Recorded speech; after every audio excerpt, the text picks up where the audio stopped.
Good evening. I'd like to call to order the March 18th, 2021 regular meeting of the Marysville Board of Education. Can I have a roll call, please? Mr. Luke?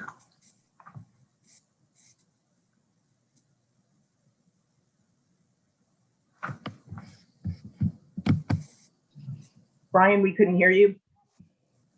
I lost the connection for a second. Okay. Here. Okay. Ms. Savage? Here. Ms. Powers? Here. Mr. Smith? Here. Ms. Devine? Here. Thank you.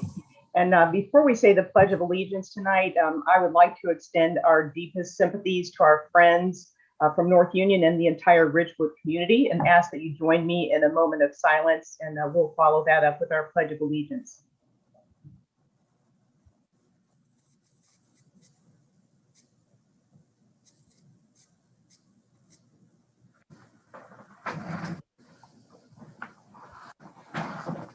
Thank you. I pledge allegiance to the flag of the United States of America and to the republic for which it stands, one nation under God, indivisible, with liberty and justice for all. Thank you. Now I would accept a motion. Oops, I'll wait till everybody gets see everyone's faces again.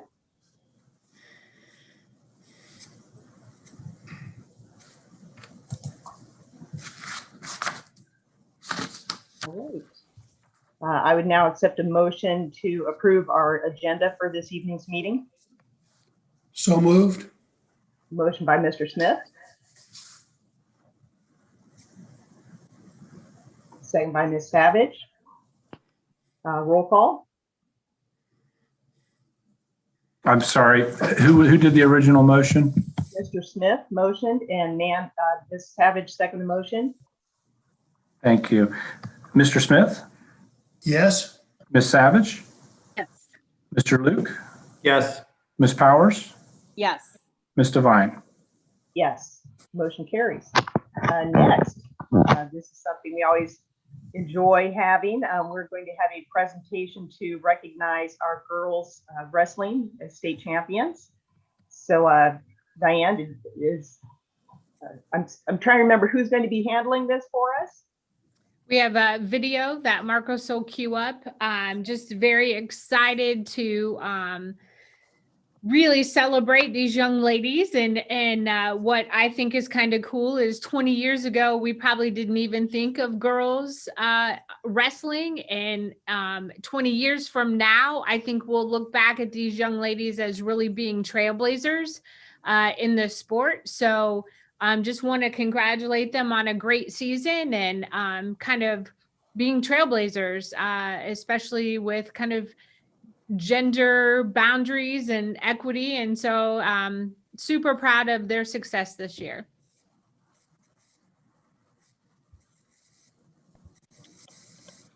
Good evening. My name is Sean Andrews. I'm the head wrestling coach at Marysville High School.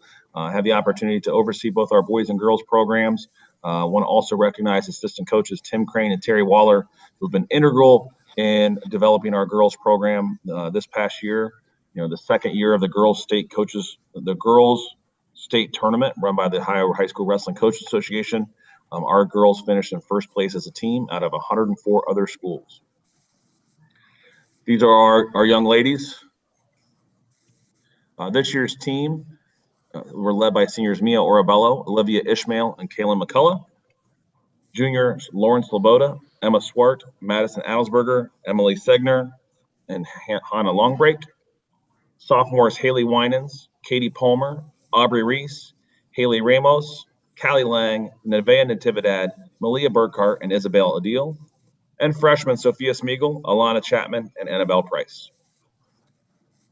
I have the opportunity to introduce you to all of our state wrestling tournament participants, placers, and qualifiers. At 106 pounds, Emma Swart was a district runner-up and placed third in the state. At 116 pounds, Callie Lang finished the season undefeated. She was a district champion and our first ever girls state champion.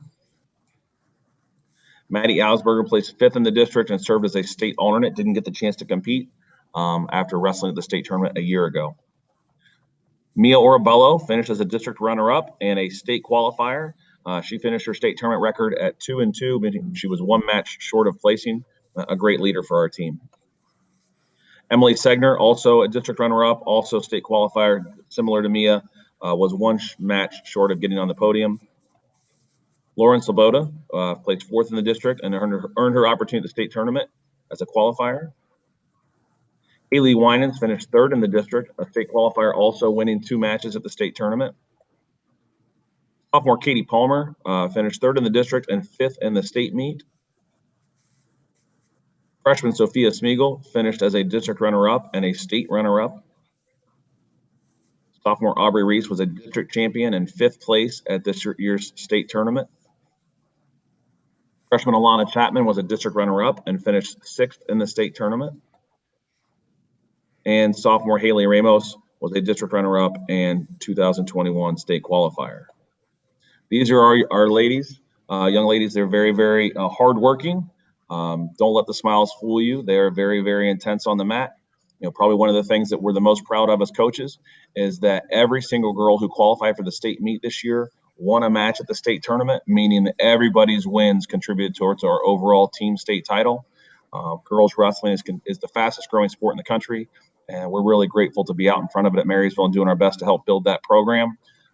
They represent Marysville very, very well every day in the practice room and on the competition mat. Once again, I just want to say thank you for taking the time to recognize our ladies and look forward to continued success. Thank you. Well, I mean, that's just amazing. I'm so proud of them. Great job by the coaching staff leading those girls, but it sure sounds like they've just been wonderful role models and representatives for Monarch Nation. So I couldn't be more proud. I think we need to give them a round of, if everybody unmute, we need to give them a big round of applause.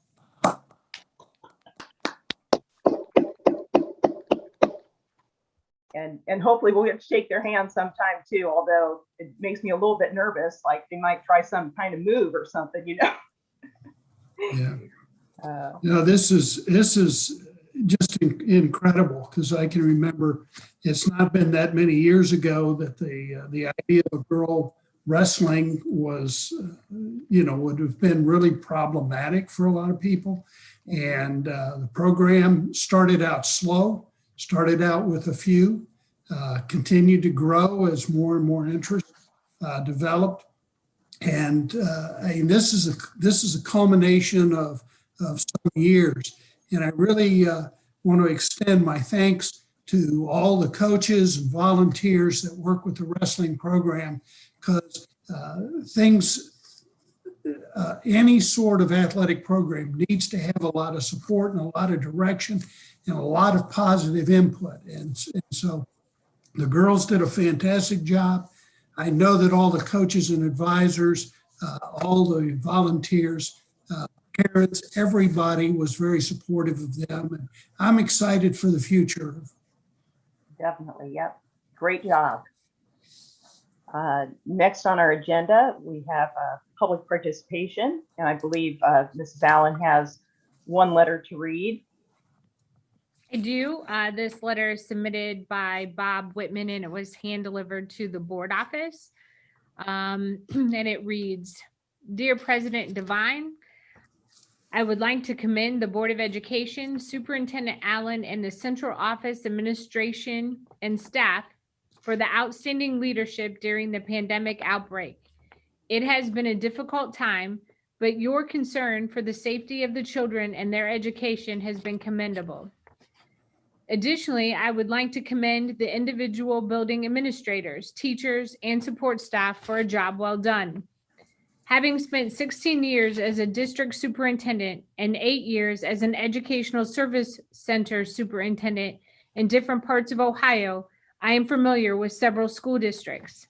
Educationally, I would rank the Marysville Exempted Village School in the top tier of excellent school districts in Ohio.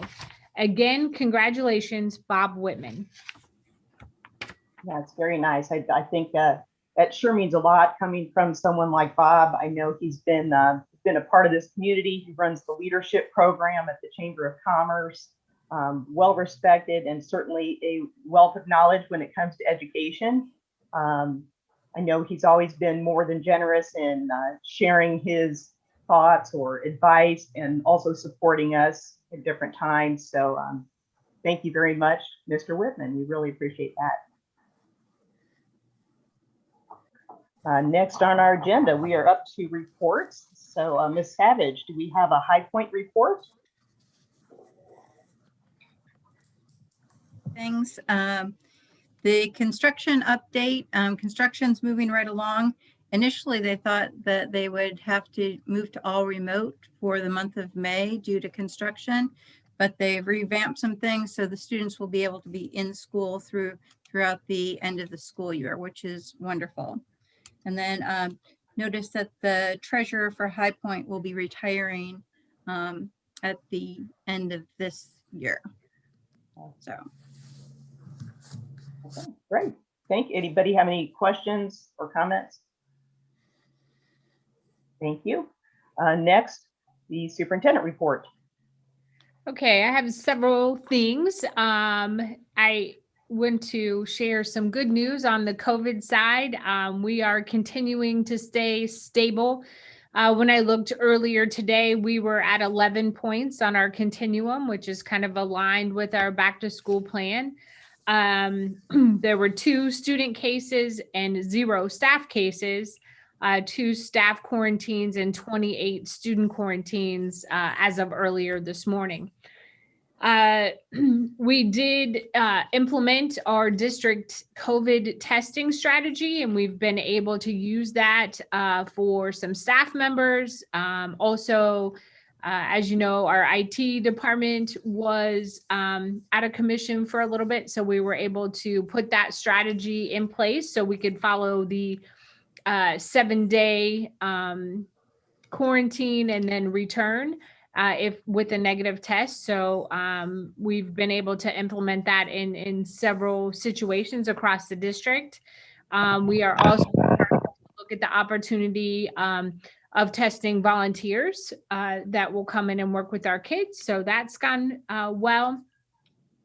Again, it's not required. It is optional to go down that path. So that's gone really, really well. We've also been able to share our framework with several other school districts who were looking for a framework to follow. So it's nice to be able to help others.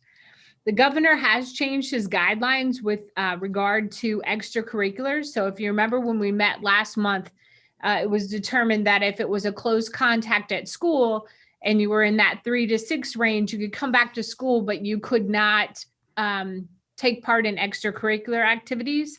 That has changed so that as long as it's a school contact, but if it's an outside contact, then the other rules come in place. So that's good news too. That was something that we've been talking to the governor about as well.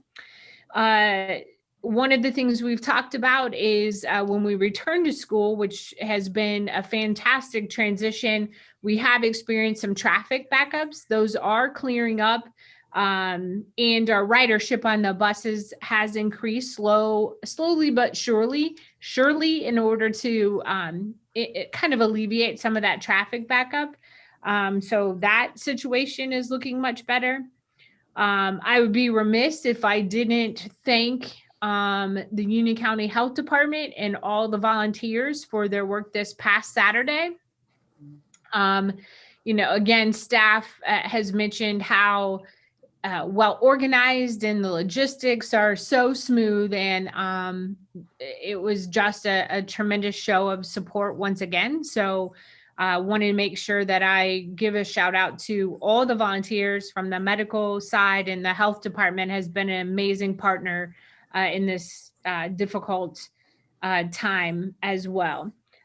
I also wanted to, we shared a lot of data with you last meeting. We did mention that our bundled data was not in because of pushing back with calamity days and et cetera.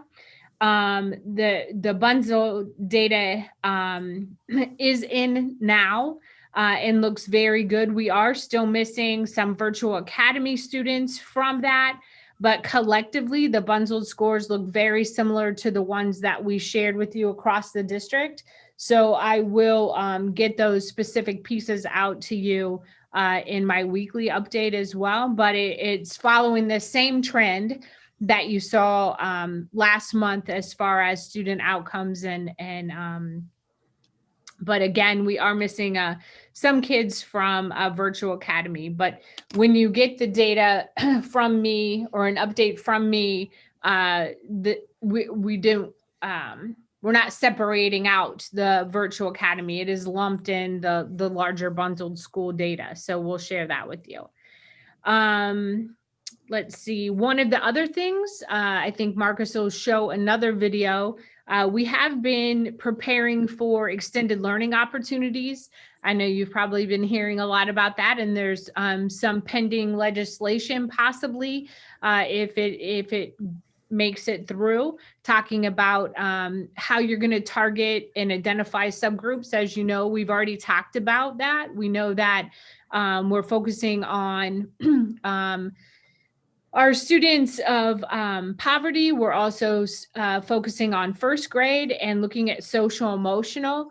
And the other piece really that's important, specific to Marysville, that's kind of in addition to the requirements, is just this overall reconnecting to school and reconnecting community to school. So creating activities with flexibility so parents have some choice.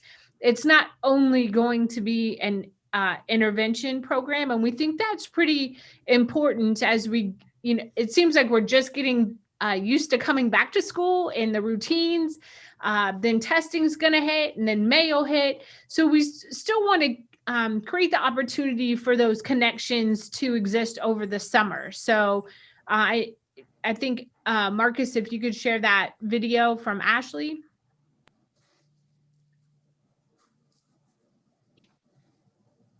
Hi, we just wanted to provide a short summary of extended learning opportunities that we've offered to students during the 2021 school year, specifically in the spring and into the summer.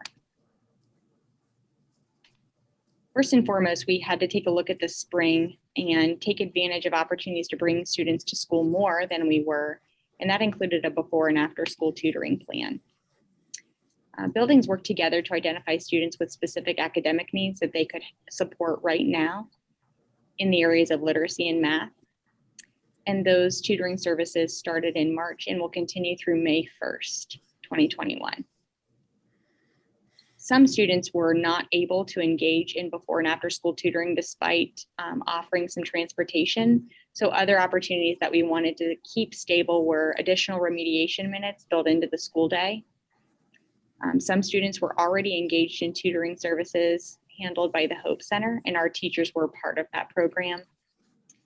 Academic supports offered in BASE and SAC, and then our teachers have continued to sustain their support on Wednesdays when students are asynchronous, as well as those who are invited into the building for additional support.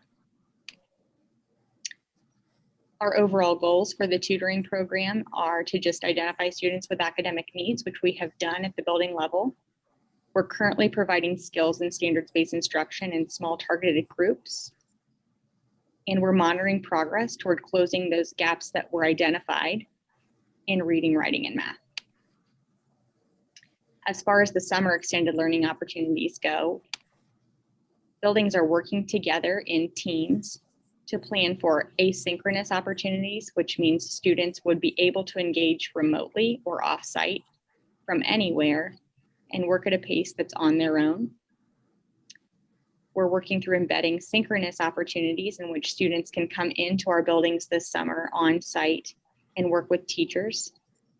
And then we're working through a blended approach, which would allow partial engagement in either of the options above, and students could choose when they engage.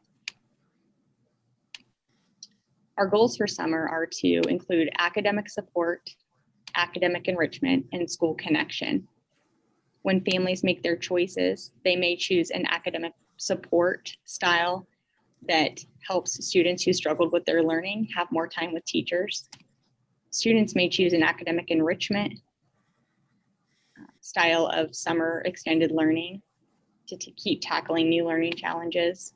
Or students may decide to connect with peers and teachers in healthy ways because it wasn't something that was consistently provided throughout the year in an on-site way. Right now, our building administrators are designing teams of teachers and stakeholders to get input on what summer extended learning opportunities make most sense for the age of the students and the format. Diane Allen is also going to get feedback from her advisory groups to make sure that we're thinking through community partnerships as well as opportunities that fit our families' needs. A sneak peek of the plan so far include summer reading challenges that can be asynchronous and synchronous, themed weeks for our synchronous learners, STEAM activities, academic support to keep learning deficits supported, enrichment to continue challenging students who are ready to grow, and making sure that we have social and emotional community building structures in place.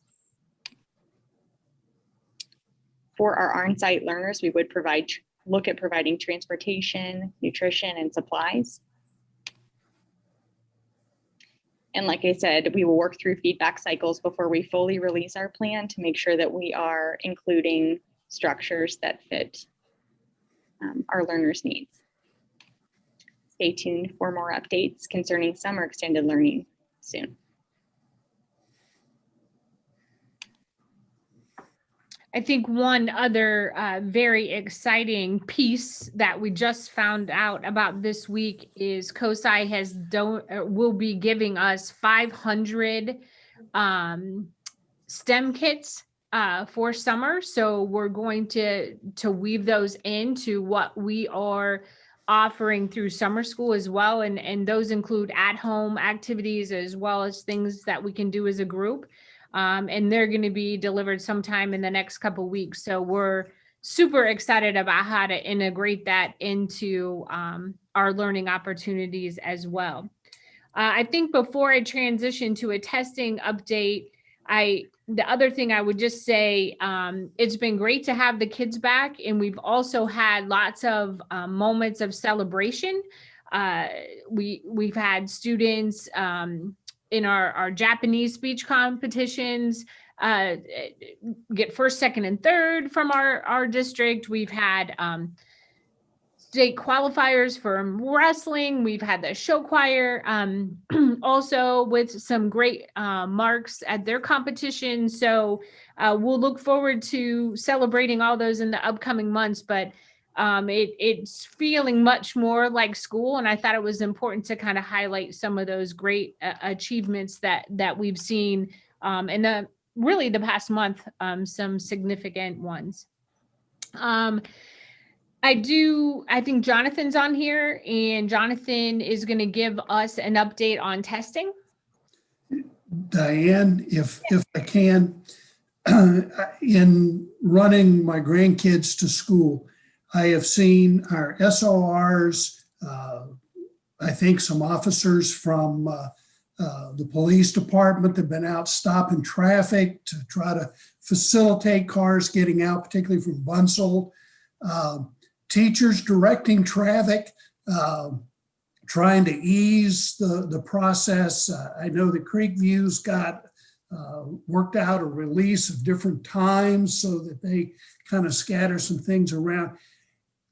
It's a challenge that goes well beyond the classroom. And so I just want to acknowledge that. But I did have a question about the enrichment program. Mm-hmm. When will that start, and what will be the duration of that? Is that going to be right after school is out for the summer and go till the 1st of August, or what sort of a time frame are we looking at? So what I would tell you is each grade band is looking kind of at a different strategy.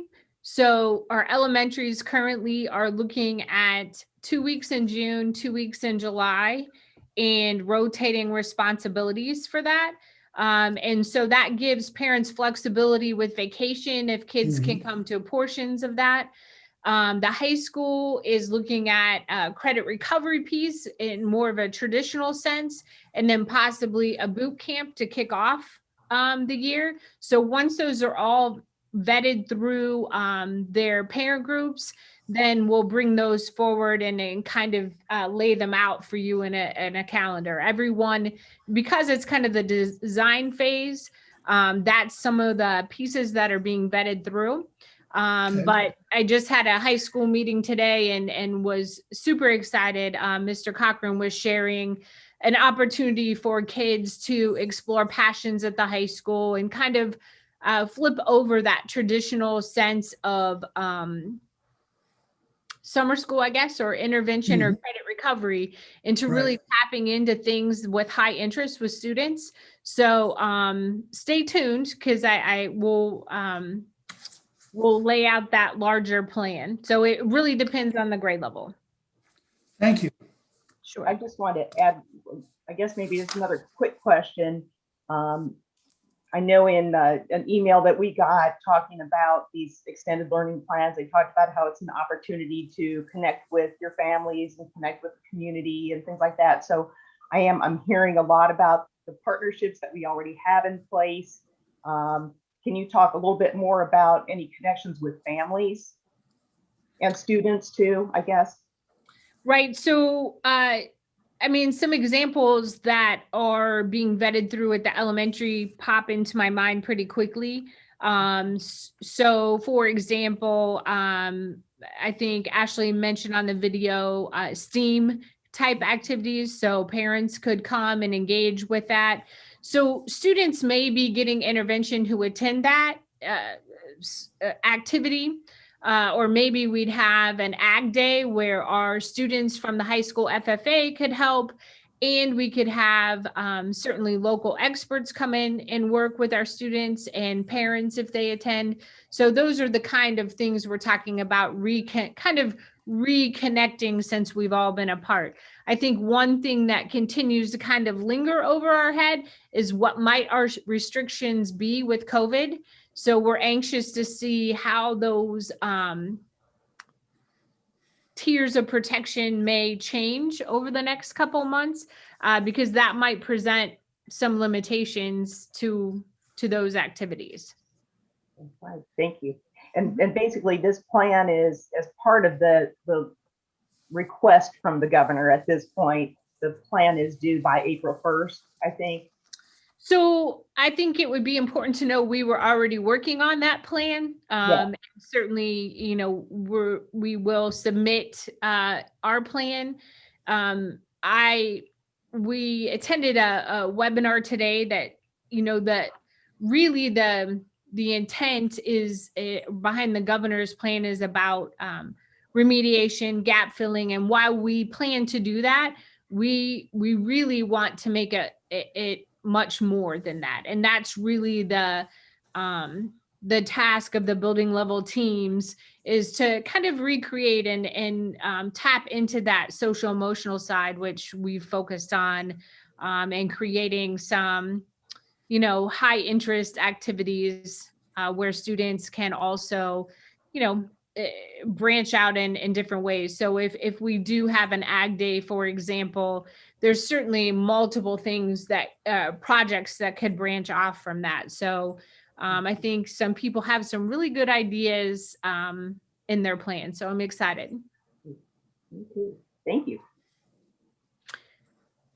Jonathan, did you want to pop back on now and give us a testing update?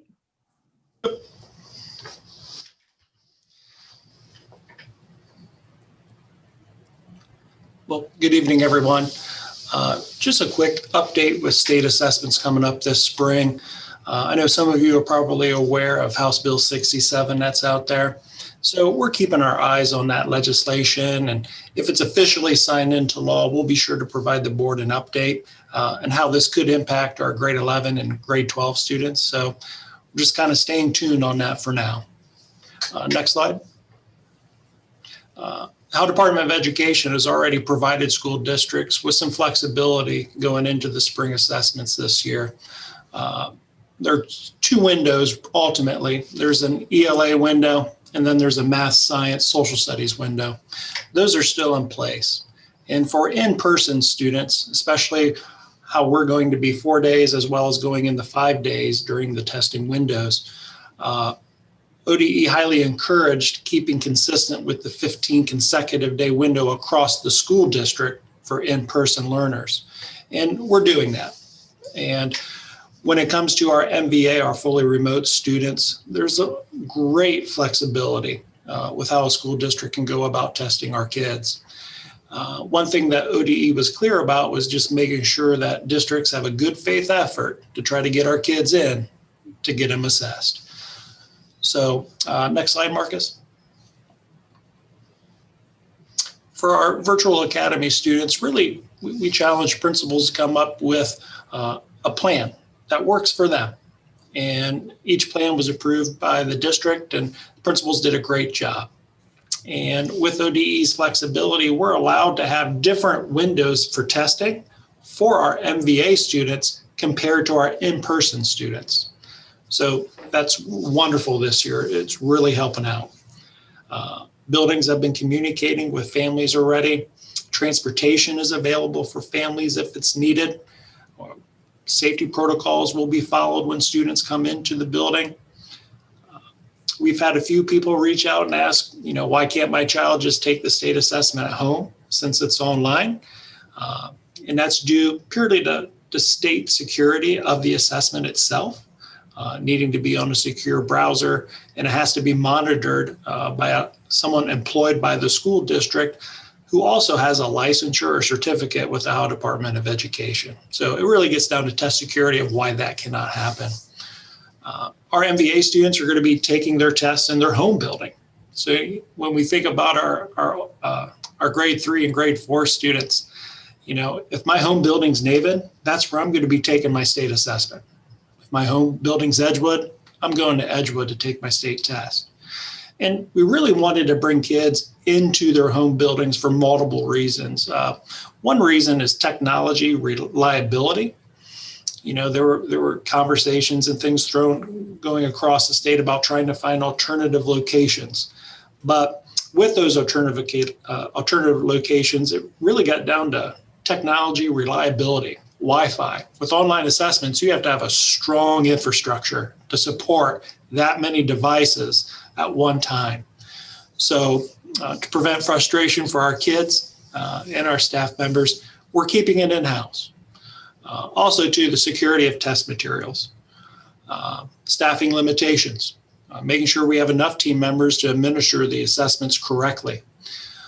And then also, too, it's going to be a familiar setting for our kids to come back into the buildings that they're used to seeing. So that will provide some comfort. And we found that the feedback that we got for the fall grade 3 LA was very appreciative towards that coming back home feel to their building. And then, too, we're working with families that are uncomfortable due to COVID-19. We do have some families that, are choosing not to have their students participate. And we're being very respectful of that. And we're just asking parents to communicate fully with us. Next slide. And for our in-person windows, our 15 consecutive day windows for our online testers for the ELA, English Language Arts Assessment, April 9th through April 29th. There is a paper window. The state window ends on April 30th. So in case we have a cancellation due to fog or anything, or other emergency situation, we're able to extend our district window each day that we're actually canceled. So we have enough time to make sure that we can get the kids assessed appropriately. Math, science, social studies window for in-person students is April 20th through May 11th for the online testers, through May 7th for our paper testers. And again, we built in some additional time on the back end by design, just to make sure in case anything happens, we have some extra days that we can push to if emergencies take place. Next slide. Just a few reminders as well. With the third grade reading guarantee, there's been a lot of questions about the grade 3 ELA assessment. and we've been very transparent all year long with this, that a student cannot be retained in third grade purely based on if they did not reach that promotional score on the assessment. There has to be other reasons why that it would make sense for a child to be retained in third grade. So again, a third grade reading guarantee is not in full effect this school year. Graduation requirements, again, we have two different options. We have the class of 21-22 requirements, and then we have our class of 23 and beyond requirements. So I really compliment our high school administrators and guidance counselors for keeping both sets of requirements straight. So kudos to them. At this point, though, assessments are still required for graduation. But again, we're going to keep our eyes on House Bill 67. So stay tuned, and we'll provide updates when needed. Next slide, Marcus. OLPA testing. This is a state assessment that we administer for our English language learners. And that assessing has gone extremely well. We're actually done. We just finished up this past week. Our team members have done a tremendous job with that. And then our alternative assessment window is coming here to a close here soon. Testing has been going well. So, and we only have a couple more students to finish out at this point. Next slide. Any questions?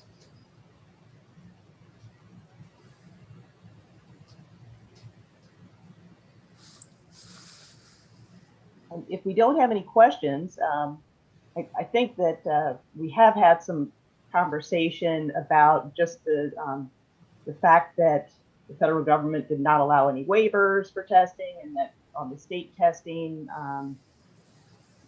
I think just that whole idea of bringing the students back and then we have to go into testing, and I know that concerns all of us. You know, I mean, I know that we are kind of worried about that, the social emotional aspect, and just maybe that reminder to parents that you know, we're going to try and make this as painless as possible, and that, you know, our staff is always looking at assessing our students and trying to find the supports that they need. But you know, Diane, did you have any comments that you would like to share?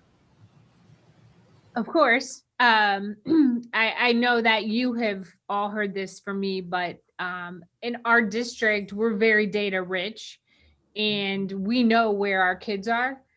This assessment taking place, obviously we don't get the results until the summer.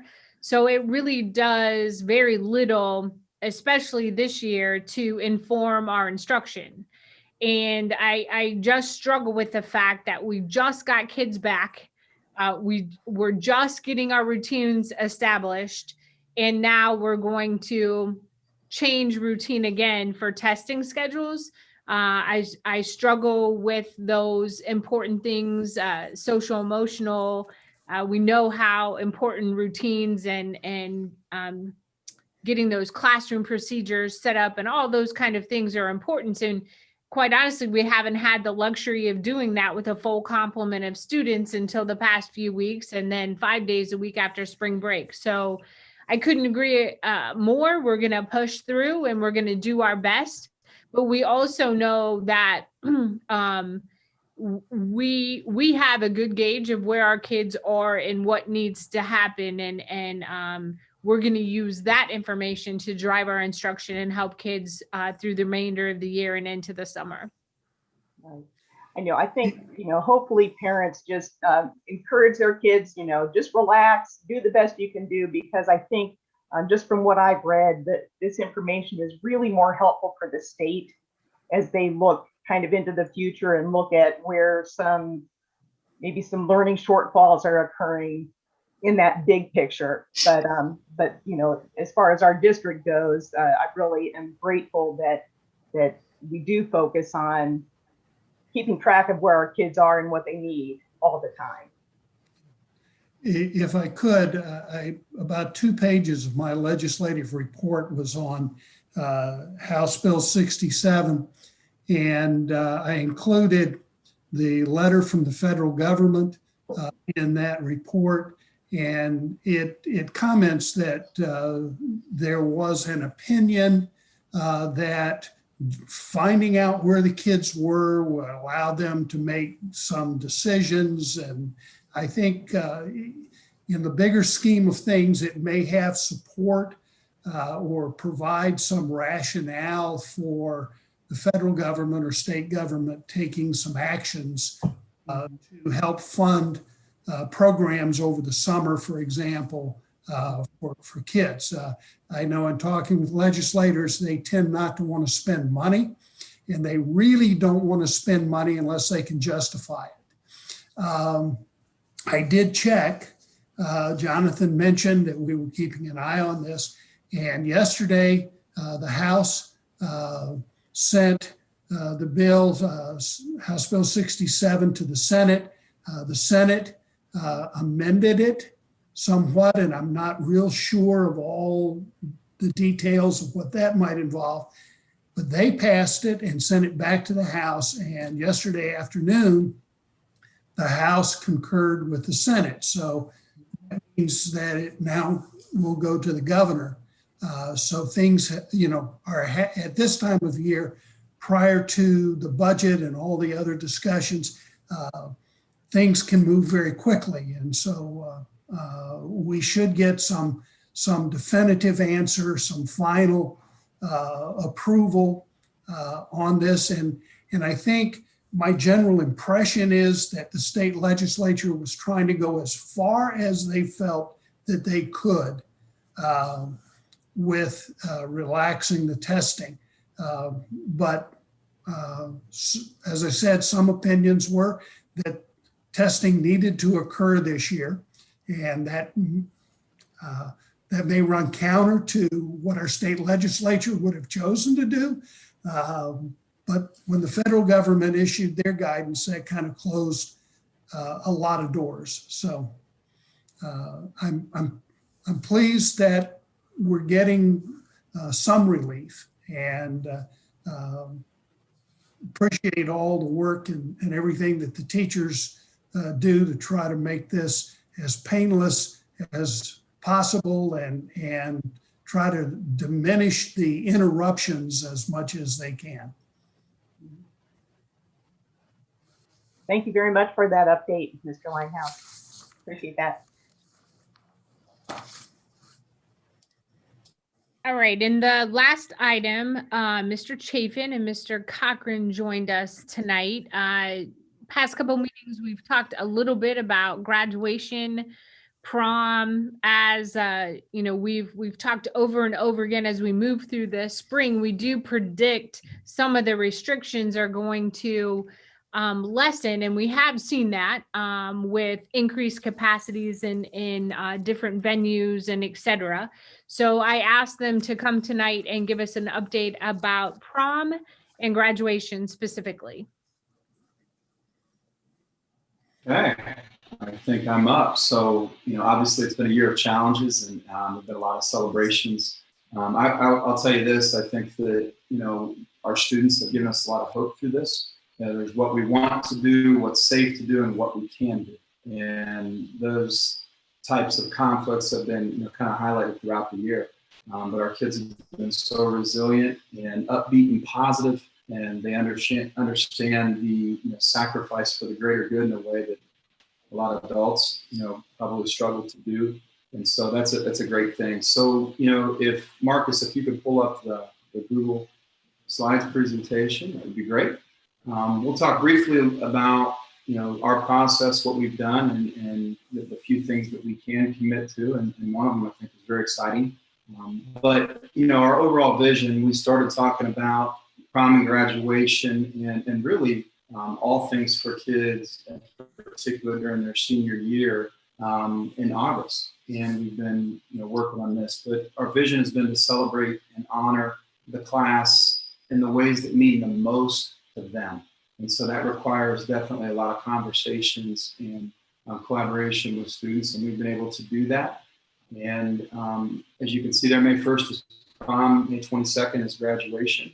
But if you move to the next one, Marcus, I'll highlight a couple of the things that we've done, and then I'll turn it over to Mr. Cochran for his part. But Mr. Cochran and I have spent a lot of time with our students, and not just in a formal setting, but informally as much as we can. We've met with our student council groups. We've met with the senior class. We've met with families to get their input and creative ideas. We've done a more formal survey, so that we can really peel off, the things that anecdotally we've heard versus something that we can place hard data behind and prioritize our students' desire. And then also we've met with staff members to gain their input. Certainly we've met with Diane many times, and as an admin team as well. And throughout the year, we put some of the school districts we've been in constant collaboration with as we go through all of these things and try to find solutions and great ideas. And we have really good networks, to help provide new ideas, and graduation prom are no different than that. I'll go ahead and turn it over to Mr. Cochran. He's going to talk a little bit about what we're going to do. Thank you, Mr. Chafin. I would definitely say it's been a great process, and we have really tried to seek, as he said, a lot of opinions about what matters to students and what matters to families. And I have the exciting part of hopefully trying to get towards a path of more normalcy with graduation. So you can see the slide up there. We have come to a original graduation plan for the class of 2021. And through a lot of our surveys and a lot of our discussions, we knew that having one ceremony where all of our students could celebrate with their classmates was the thing that the students really held dear, and parents as well. So we've decided to go with one graduation ceremony at 7 p.m. in our beautiful Impact Stadium on May 22nd, which was the original date as planned. When the new guidelines came out, we were thinking about if we had to do 4 ceremonies or 2 ceremonies. And we ultimately landed on, we would rather have one ceremony and then try to figure out how can we get the most family members into the stadium under the guidelines of the state and the local health departments. Currently, and this is as of May 18th, and I think this is very important to reiterate, and we're going to send a letter out to families tonight as well. This is as of today, and it's really kind of up to date. We're going to allow 4 tickets per graduate for their families. And that is typically, if we have an inside graduation backup plan, we always have 4 tickets to make sure that as many family members as possible can come. So we are cautiously optimistic that 4 tickets would be our lowest number of tickets that we could provide. If things end up loosening up and if restrictions become more lenient, then we will definitely make that change immediately and make sure that we can get more family members in. But currently it is 4 tickets. We also knew through our surveys and talking with students that they really like the idea, as we've done in the past, with being able to pick a diploma presenter. And so we thought and knew that that was a very important aspect, and anything that we could do to make sure that those diploma presenters were there and honoring the students' wishes and making that connection and kind of being a culminating factor of their 12 years here in Marysville. And so we're going to make sure that those presenters are on the field. They would not be counted in the guest population, if you will, of parents. So they will be on the field with the graduates.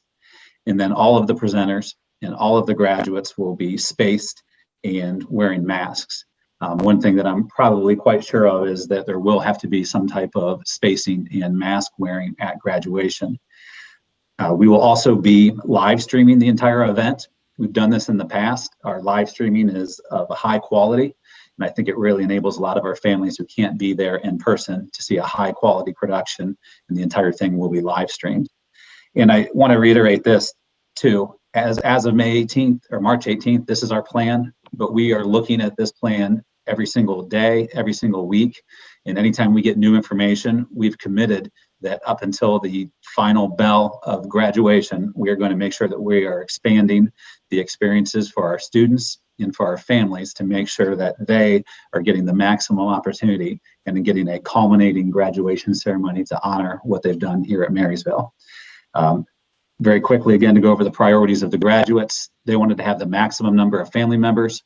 They wanted diploma presenters, and they wanted to graduate with their classmates. And I believe that this plan does all of those things for them. Marcus, the next slide. Now, the next slide is not quite as concrete yet. Unfortunately, it is more recent or coming up sooner than graduation. But prom is the next big ticket item that a lot of seniors and juniors and families are wondering about. So we've had guidance from Governor DeWine that there is going to be the allowance of proms, and he is going to allow there to be dancing at proms. The big question is, what does that mean? So currently dancing is allowable, and it is based on the social distancing guidelines, and there's been very generic language about what that means. We have been in contact with the Bridgewater Convention Center in Powell. That's where we've had our prom for the last umpteen years. And so we have talked to them frequently about what does it mean. And they are still also waiting on a little bit more guidance from the banquet industry about what does that actually mean for prom. A lot of their guidelines were based on table events like weddings and banquets and ceremonies in that realm, and so they have not held proms in a year, so they're not quite sure what that is. So we are working with them on a weekly basis to see what our possibilities are. We've also polled students about what they would like.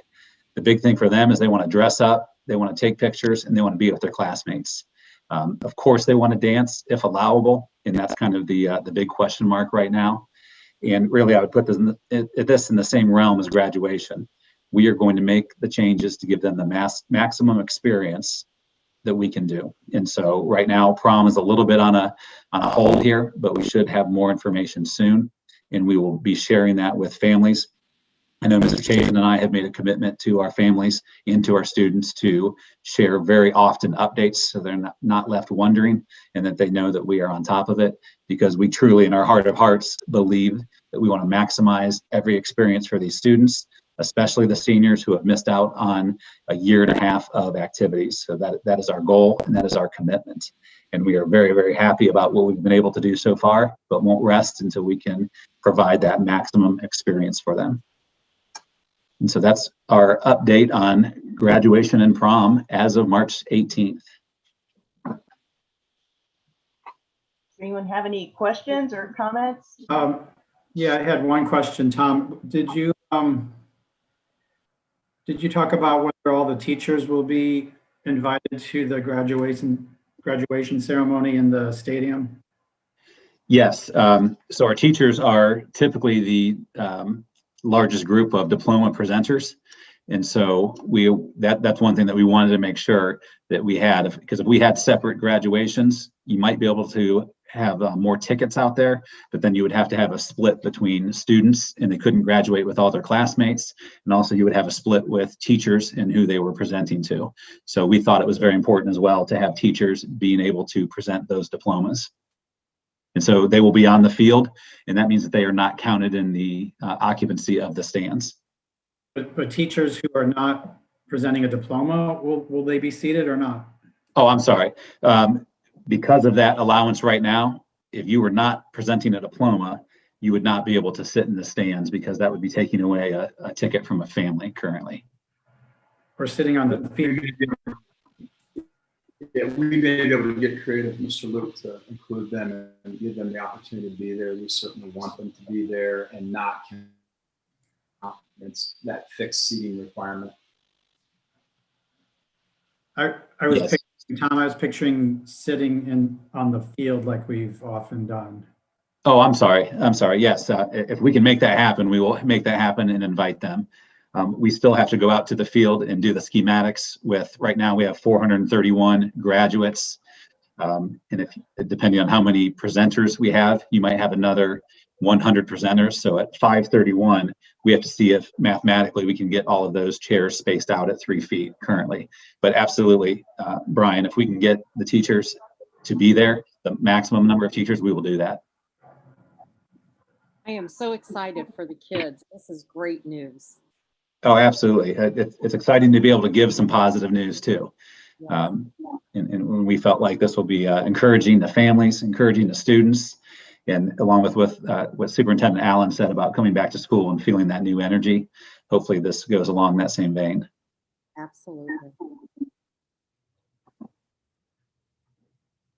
Have to limit the amount of students that can attend by some sort of number, or have we considered an outdoor venue? Would that help increase the amount of students that could attend? Ma'am, the beginning of your question, I didn't hear the beginning of your question. Were you talking about graduation or prom? Talking about prom. Sure. Yeah. I think Oh, go ahead, Ken. And when we met with students, I mean, that was one of the first things that came to mind. Let's have it outdoors so we can expand. We've looked at that. That's one of the things that we've considered. We've even specifically looked at Impact Stadium and trying to go off the theme. You know, one of the themes in our conversations with students is that they want to dress up. They want parents to take their picture. And we've talked about several scenarios that would kind of follow along the promenade theme and red carpet. And one of them is to potentially put them up on the big screen stadium. And we've looked at that as well. But certainly being outside mitigates the risk of spread a little bit. And our kids have been aware of that and brought that up as an option. And many schools are doing more of a dinner banquet type activity, and some of them will be doing that outside. One thing that came up with that plan is it's definitely on the table. We're keeping everything on the table right now. May 1st in Ohio in the evening could be an iffy situation, especially if people are in formal wear. So we're trying to keep that in mind as well. But really, everything's on the table. And we're going to do what our kids want and what it is allowable, but we definitely don't want to cross anything out.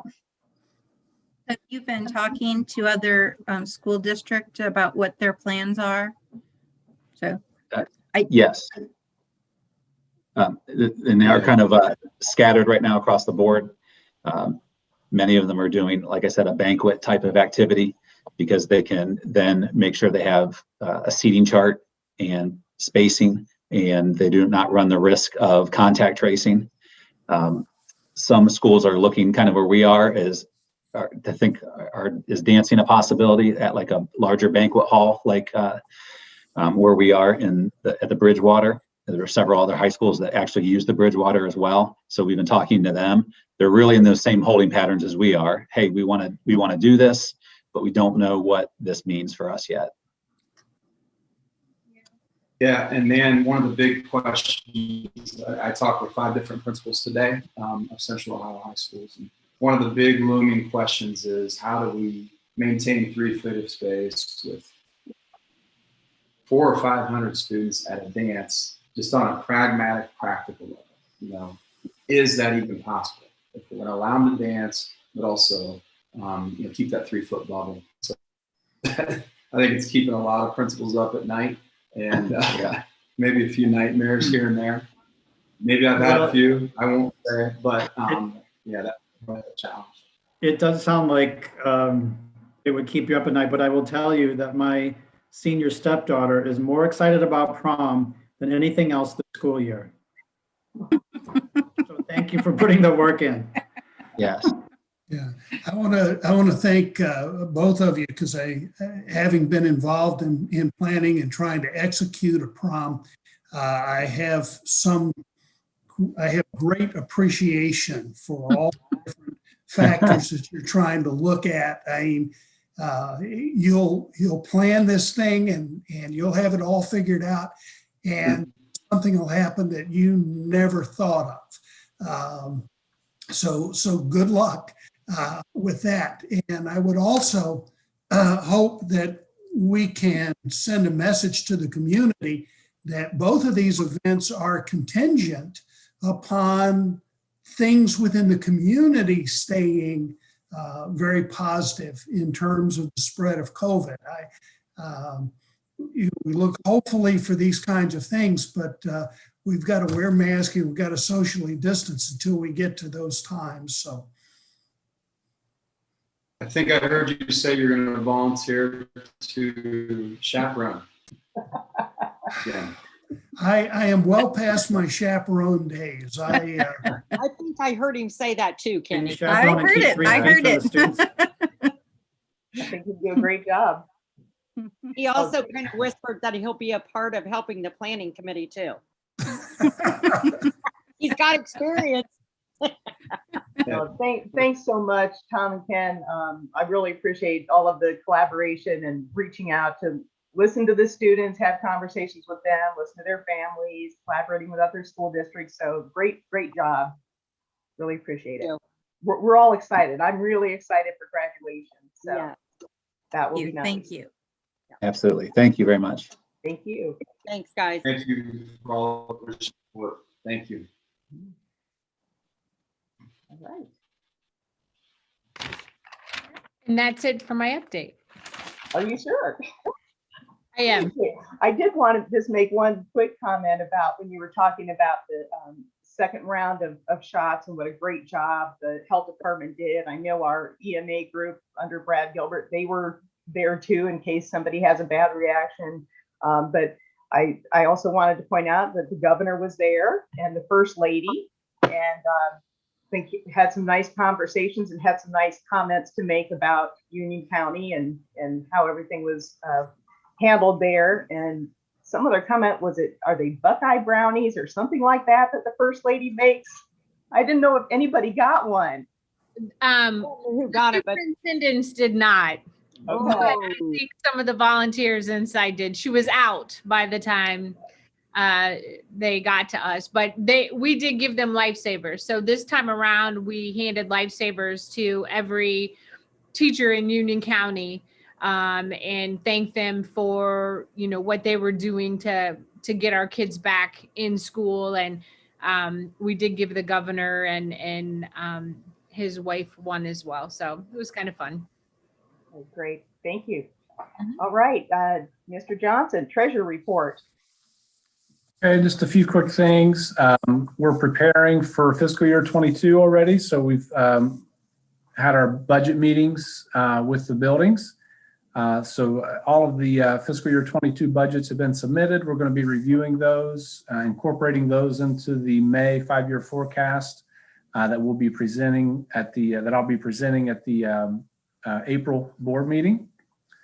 I'd mentioned, I think at the last meeting that due to the state economy turning around, that the state was going to be offsetting a portion of the state funding cut that we received this year. If you remember back in fiscal year 20, we were cut by around $1 million, and that same number, we were cut by another $1 million in fiscal year 21. But with that offset, our funding for February increased approximately $375,000. So that was good news. Also, just recently, I think the ink wasn't even dry yet. I mentioned that we had our second round of ESSER funding that we were going to receive, what they're calling ESSER 2, with the most recent federal stimulus bill. There's word that there will be an ESSER 3. I haven't received anything that I would call super formal yet, anything in black and white. There is word that it most likely will be larger than ESSER 2, but we should probably hear some more within the next month or so. So hopefully maybe by next meeting, I'll be able to give a more concrete update on that. And finally, just wanted to mention, you're probably aware of the Union County COG that we're a member of. That was where the school, the county, and the city combined all of our fiber assets.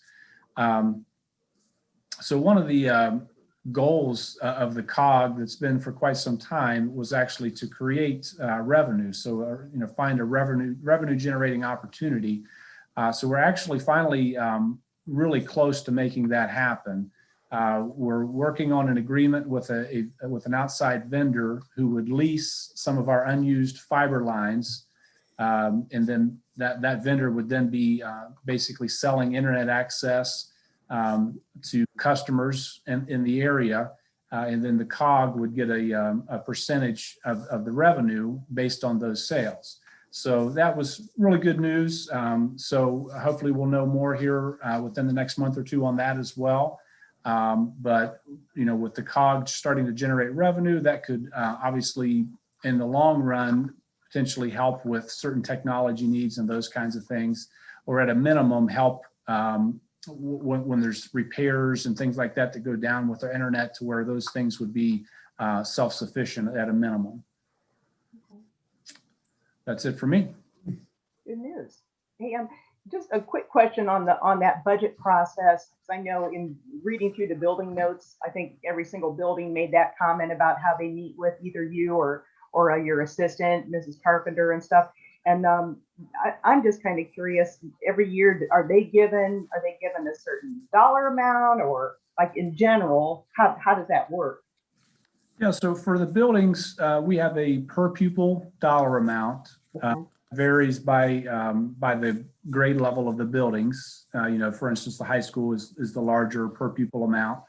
And then we do an estimated enrollment based on information we have at the time. So they have a set dollar amount that they then can budget along whatever lines that they need to. And then if the enrollment number were to change next year significantly to where it would have an impact, we will get with them and adjust their budget accordingly. And then at the same time, they're also budgeting their student fees accounts as well as their principals fund budgets as well. Okay, thank you. I was just curious. Yep. All right. Any other questions or comments for Todd? Okay. I've got a pretty short report tonight. Student achievement. Since last month's meeting, you should all have received your book, The Governance Core, as well as the related thought questions. So that is going to be your homework prior to our workshop. So we're planning a workshop on Thursday, April 8th. Dr. Kim Miller-Smith, who is OSBA's Senior Student Achievement Consultant, will facilitate the workshop for us. And we're going to be focusing on student achievement and the role of the board/governance team. And as a reminder, OSBA is also offering a webinar series called Informed Governance, and it covers the 6 topics that we had previously discussed. Also wanted to mention that on March 10th, we had the OSBA Central Region Conference, and again, wanted to shout out for Mr. Smith, who was recognized as a STAR Award winner in both training and service, and he was one of 14 statewide recipients of that recognition. And the keynote speaker was Ohio's Teacher of the Year, Anthony Coy Gonzalez. And he spoke about the importance of having and following up on your dreams for better systems for all of our students. And just kind of thinking about that and thinking about our workshop, I'm excited because I think our workshop is going to give us a chance to just have some nice, relaxed conversations, reviewing our district strategy a little bit and talking about plans and dreams as we move forward. Then let's see, Board Leadership Institute is coming up on April 23rd and 24th. That's going to be virtual this year, but I encourage everyone to sign up for that. And finally, I'm hoping that this is going to be our last virtual meeting. So we're kind of hoping to come back into an in-person meeting starting in April. And my hope would also be to continue live streaming. I think people really have enjoyed having the opportunity to listen to our board meetings at their own, when it's convenient for them. So that's my hope, and that's all of my report. So have we decided when we go to in-person, are we going to stay at the 5 o'clock time? If that works for everybody, I'm fine with that. I do believe at the organizational meeting, we said 6, just as a heads up. So we can change that. Okay. That might have been 5:30 actually. I'm thinking organizational is 5:30. Maybe it is 6. Yeah, but yes, we'll do that one. We may just keep the way it is anyways, because that's January of next year, I think. No, But, I believe at the organizational meeting. Sorry. In person. That's okay. If they were in-person meetings, it'd be at 6 o'clock, virtual 5, but we can change that. I just wanted to make you aware. Thank you for that reminder, because I do remember that now. And I think part of that was just in case people were coming from work or something, it gives them a little bit more time.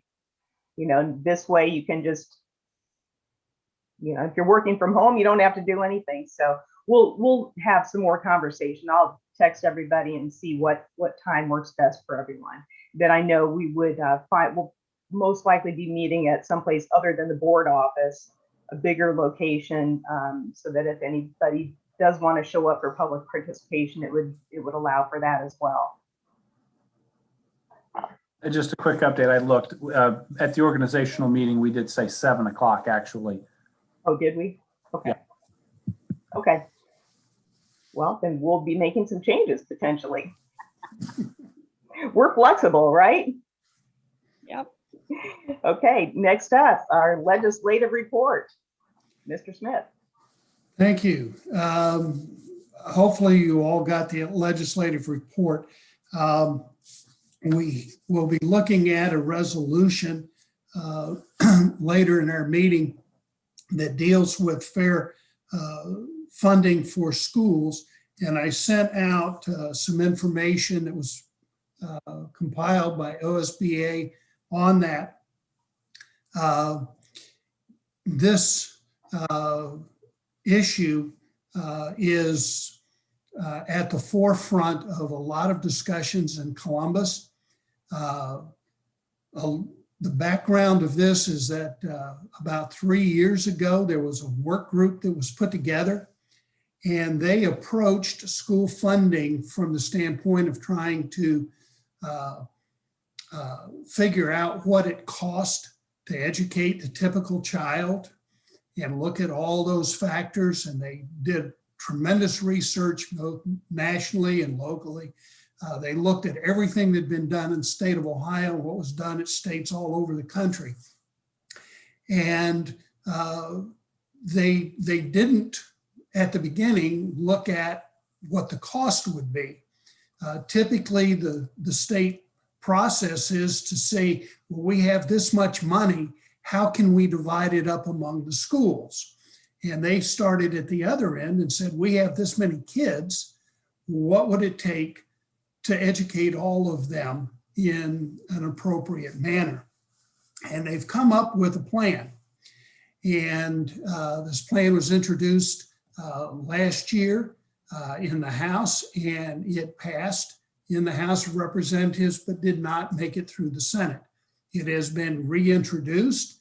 And at this point, it is expected to be treated in a relatively positive manner in the House. Again, the Senate has some questions about it, but it is the first and maybe the only attempt to develop a real basic rationale for why a school district gets a specific amount of money. And they worked very hard to try to come up with a methodology that looked at each individual school district separately. And so if you, hopefully you have had some time to look at the material that I set out, but there's 3 basic components that this committee came up with. They developed a base cost per student, what they think it takes to provide a basic education for every student in the state of Ohio. The second thing was that they looked at the state local partnership in terms of funding. How much, should the state be responsible for, and how much, and how do we determine what a local district should be able to contribute toward the education. And then the third piece was to look at kind of the supplementals that have been part of state funding for years, the special education program, the additional resources that students would need. And they came up with a dollar amount. Now, there's discussion about that dollar amount. There was a question of is this going to require school districts to hire additional teachers? And are all those new teachers that are required going to be funded? And isn't that going to blow the lid off of the cost of educating kids in Ohio? And the people that have proposed this have said that's not the case, that this plan targets students and it provides dollars per student, not per teacher. That local school districts could decide that they wanted additional teachers and they could raise local funds to be able to do that. But that this plan is to provide the basis for an equal and fundamentally fair system of funding for every school district in the state of Ohio. It was a monumental task. It took a tremendous amount of work. And it's now in the throes of going through the legislative process. So we'll see how all of this comes out in the end. I was asked to serve on a group of about 6 with 5 other people, superintendents and treasurers, board members from schools in Senate Bill or Senate District 26. And we'll be providing information to Senator Renicky specifically on this legislation. I would note that our state representative, Tracy Richardson, is a co-sponsor of this legislation, and she is an integral House member in terms of the budget and school funding program. So there will be much more information in the newspapers and so forth as you go along. But I tried to provide you with some information so that you would have some background and some more in-depth information on that. There is, I want to highlight House Bill 200, which is state report card reform. It was House Bill 166 in the last session. I've given a summary. I think the highlights are that one, it gets rid of the letter grades and goes to a different way of expressing where school districts are. Significantly exceeds expectations, meets expectations, making progress toward expectations, and so forth.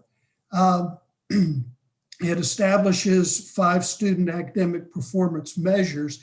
If I understand it correctly, 1, prepared for success, which has been a part of past evaluations, is going to be eliminated. I mentioned to Representative Richardson one time last year, the year before, I said, if a student graduates from high school and gets a diploma, shouldn't that be an indication of prepared for success? If they get a diploma and we're saying that that's not the measure or the standard, are we doing a disservice to the students? So what I heard the other day was that they've rolled the prepared for success into the graduation requirements. So maybe something will happen. We will see on that. And I provided a link for a press conference that was held on that. We've talked about Senate Bill 67 at length. We provided you with some information there. Todd mentioned the possibility of a 3rd round of URSA payments. That's House Bill 170, and I provided some information on that to you.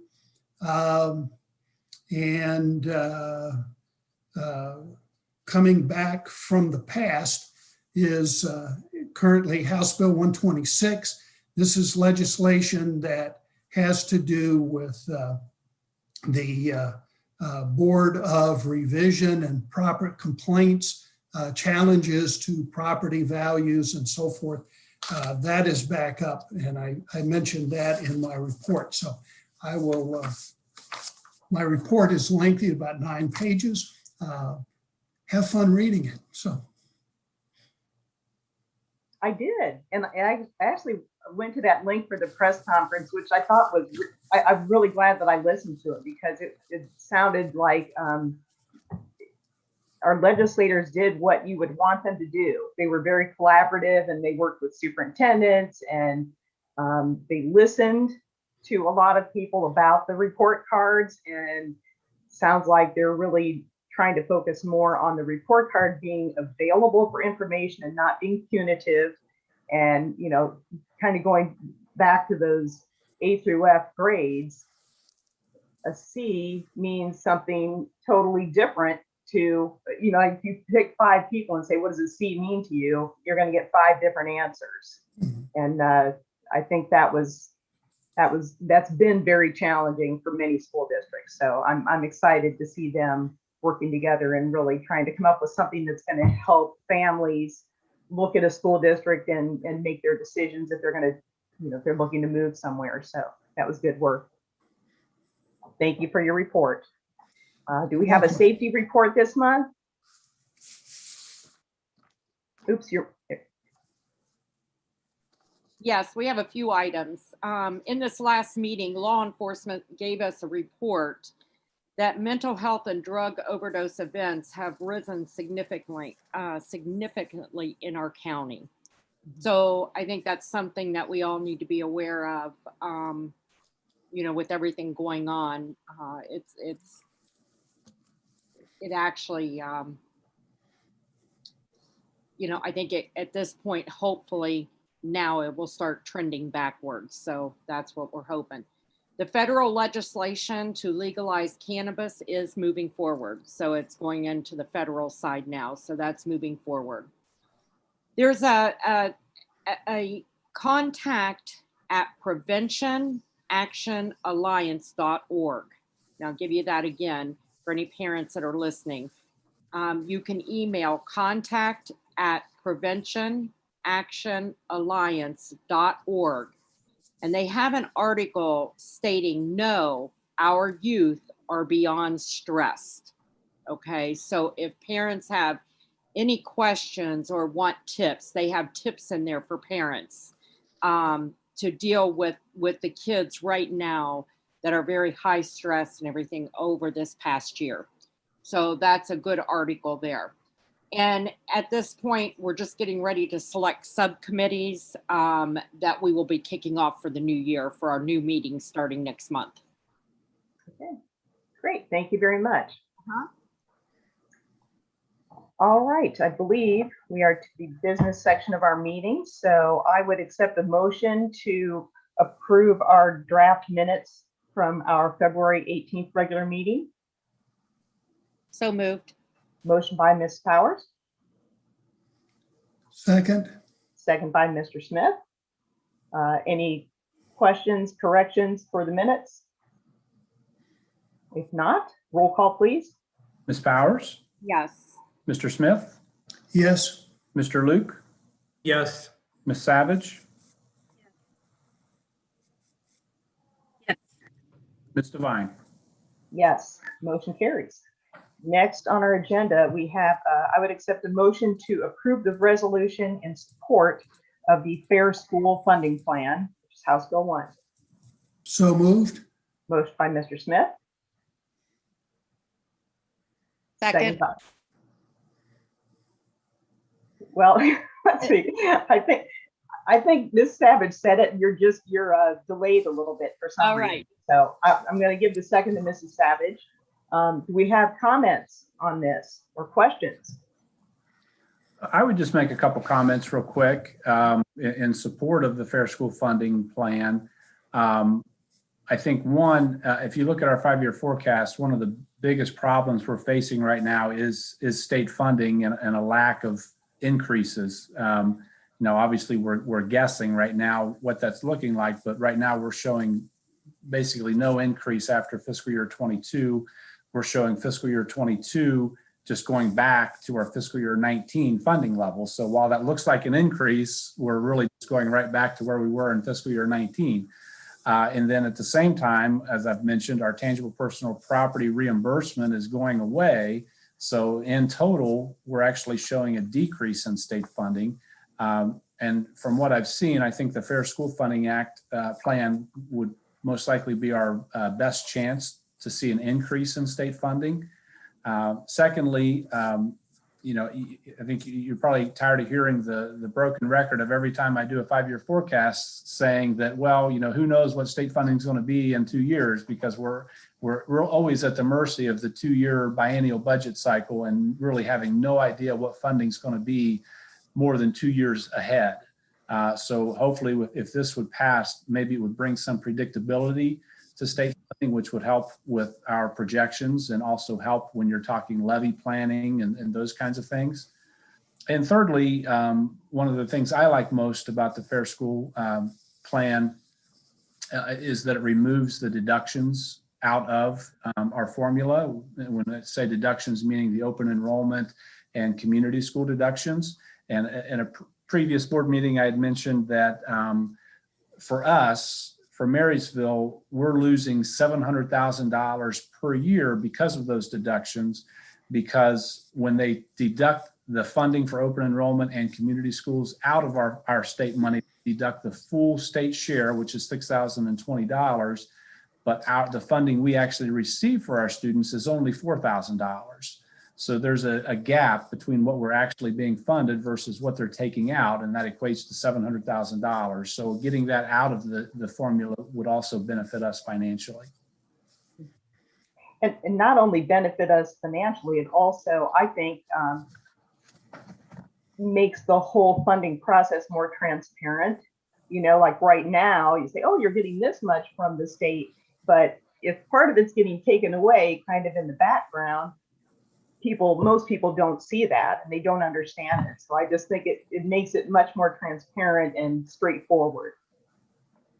So I had a question and a comment. Dick, the question is, where is it in the legislative cycle? But my comment and also question was about in the resolution that is up for vote, there's some language about the Supreme Court decision, I forget, was it 97, that was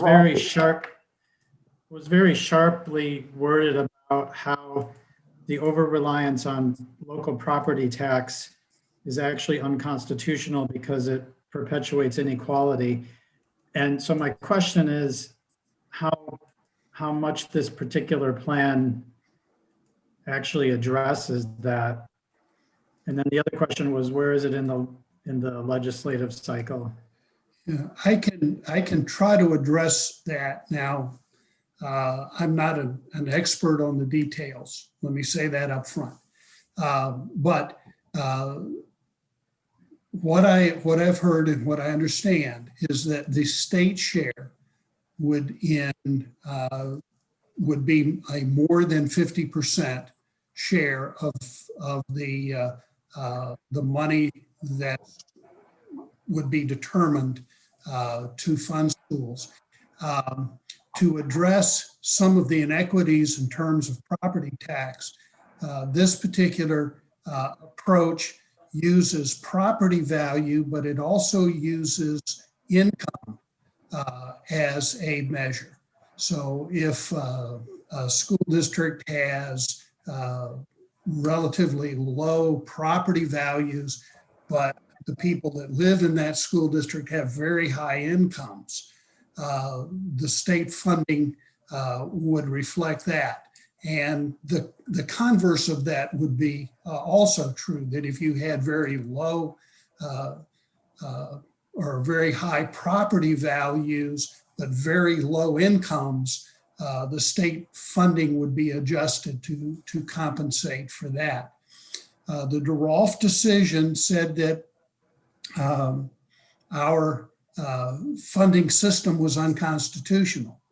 The state legislatures tried to come up with various funding methods, formulas, and so forth. Currently, there is no funding formula, where they decided last year we would get the same amount of money that we got the year before. And that's what the governor has proposed for next year. And when we have had a formula, I think it says in the resolution that over 80% of the schools have either been on a cap or a guarantee. So the formulas don't work. And so what they've tried to do is look at and develop a formula that will in fact actually work, provide predictability for the future, make sure that school districts that have the ability to pay more in terms of funding for their students will do that, and that school districts in our state that lack resources will benefit, that they will get more resources. And the goal was to try to make sure that students throughout the state had an equal opportunity to get a quality education. So how far along is it in the process? Well, it's in the discussion stage. Now, the way legislation works, and particularly the state budget, was the governor proposes a budget. And then typically the House of Representatives ignores what the governor has said, and they come up with their own budget. Now, the governor, when he submitted his, said, I know the legislature's been looking at this Cupp-Patterson plan, so I'm not going to get involved with that. I'm just going to say we're going to do this coming year, what we did this past year, flat funding. So he kind of stepped to the side on this issue. So it's in the House, and the House is likely to incorporate this House Bill 1 into House Bill 110, which is the actual budget bill. And they will pass their budget and send it to the Senate. And the Senate is expected to kind of take that and set it aside and start from scratch and see if they can come up with something that they like better. And sometime this summer, there will be a conference committee between the two sides, the House and the Senate, and whatever comes out of that conference committee is what will actually end up on the governor's desk and probably be signed into law. So it's very early in the process. There are lots of changes that could take place.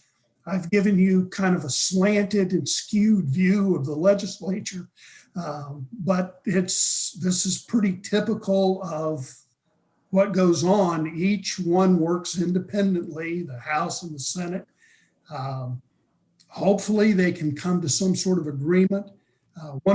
There's really two questions that I think that are particular. It's expected to get a lot of support in the House because Representative Cupp was one of the architects and he's the Speaker of the House. So it's expected there will be a lot of support there. The President of the Senate, Senator Huffman, is not a fan of this particular bill.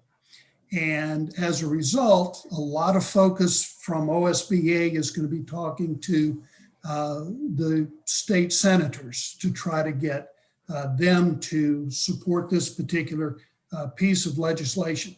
But I think there's two really tough questions that the Senate is going to have to answer.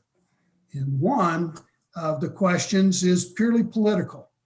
You know, are the members of the Senate going to follow the leaders or the leadership of the Republican Party in the Senate? And, you know, however that works out, either in support or opposition. And I think the second question is, if you choose not to adopt this Cupp-Patterson proposal, what proposal do you have that will provide equitable funding for every child in the state of Ohio?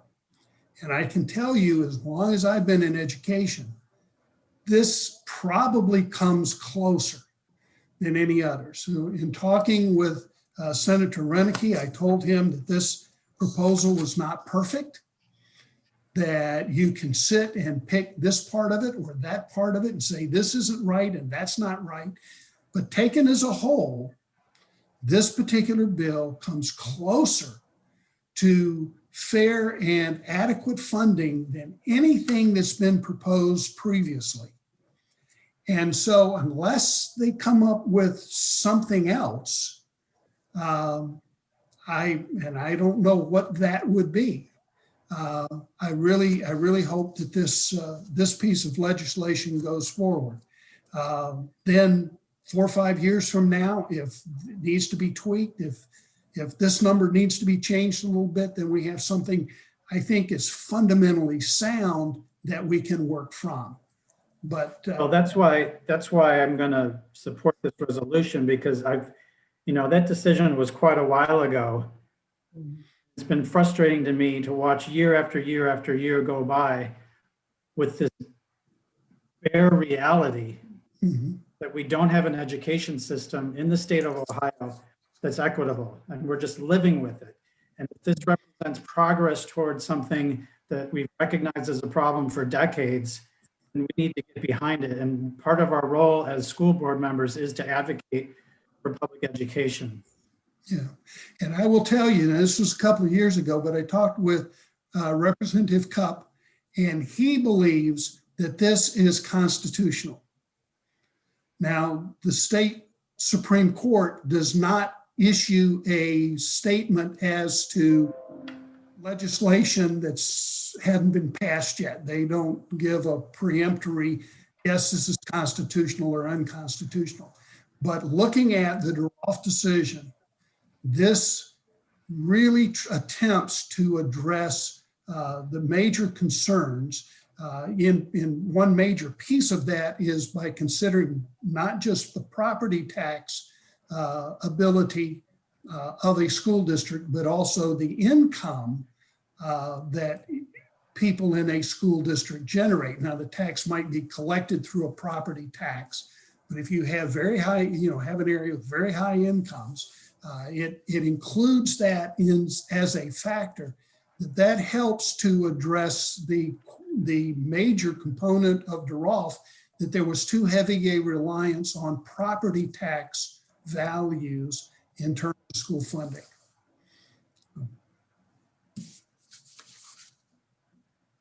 That was a helpful explanation, and appreciated your question too, Brian. I think that was good. So any other comments before we have a roll call or questions?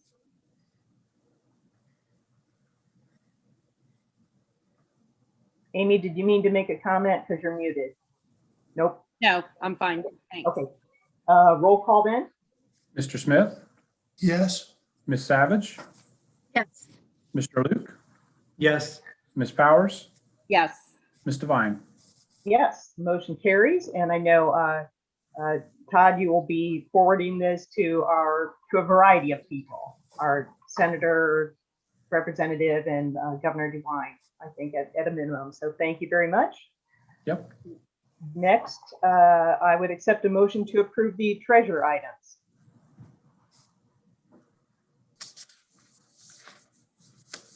So moved. Motion by Ms. Powers. Would you like to second that, Nan? Second. I'll give it to Mr. Luke.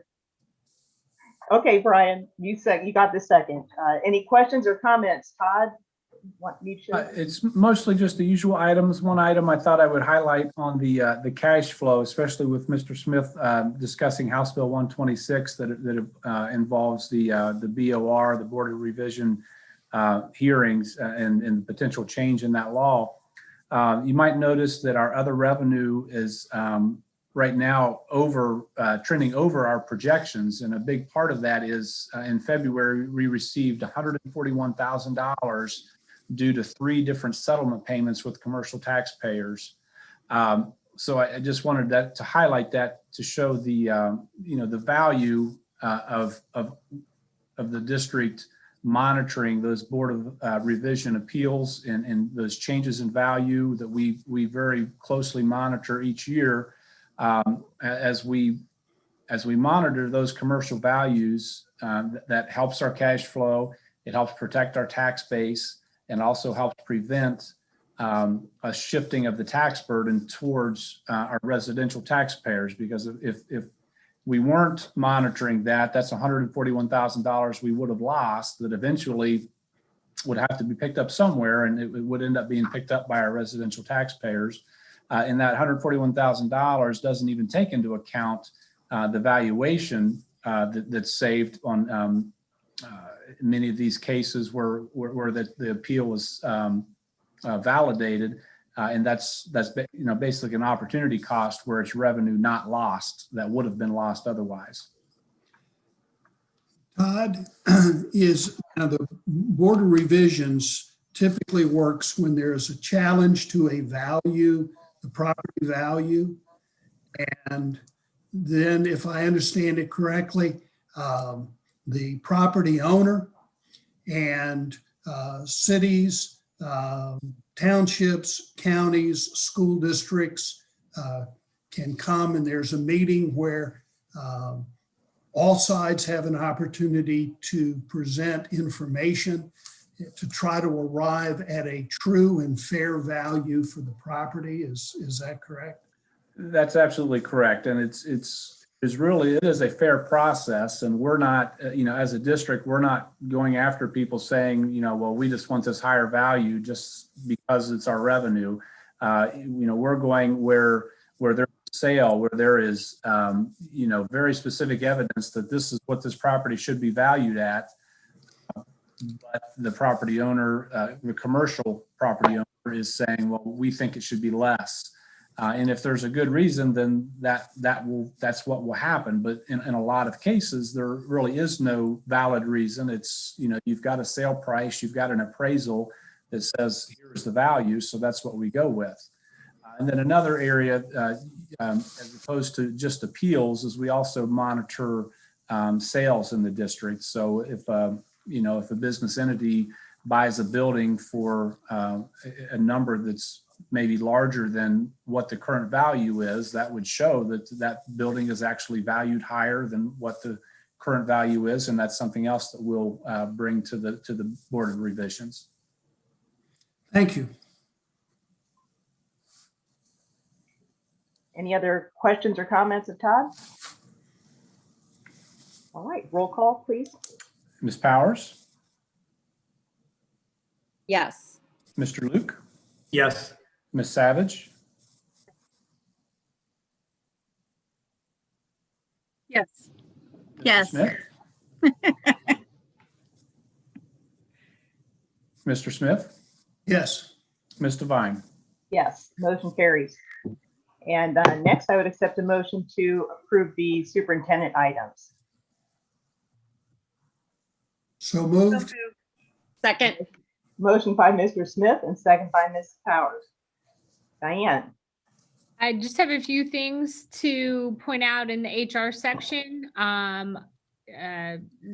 We have supplementals on there for the spring. Also, a couple of resignations that I think are important to bring out.